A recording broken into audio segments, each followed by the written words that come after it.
taphana Kukulele mani ililli laga Adda bareedinni ijoollee Wollegga Tumaan makoo biliin uffalchina Mee asnatti kumkumee sirbina Kullikilee mani ililli laga Adda bareedinni durbee Wollegga Sila bunan sifada Buna duda anggalane Sila sifahanan gada Durba duka anggalane Wayami tabeleshe Kudumi chutarsae Sagale gedagahe Sagal mana agabbahe Koranak na adoye Hirieda anjetae Ammae reftae Adoye Adoye Adoye Jeteye Adoye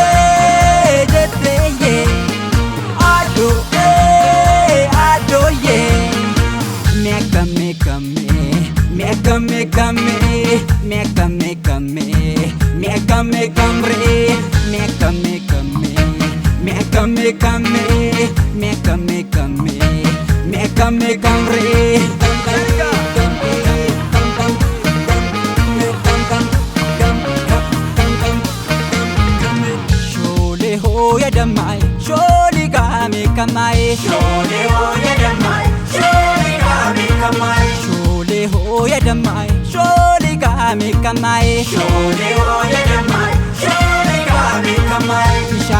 Bishanu maka, Shabashan mole.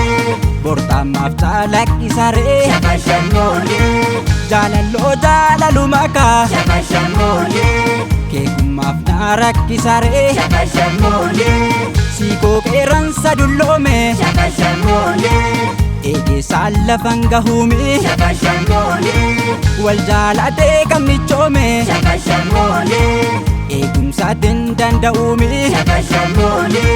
Najuran mandi da fonko, Shabashan mole. Gidan karagutiniye, Shabashan mole. Nanjura ayade ko, Shabashan mole. Sikaran na balamae, Shabashan mole. Orte macha gudurumo, Shabashan mole. Liban jawi jidadale, Shabashan mole. Sikan ada kaumo, Shabashan mole. Wana dukubu walale, Shabashan mole.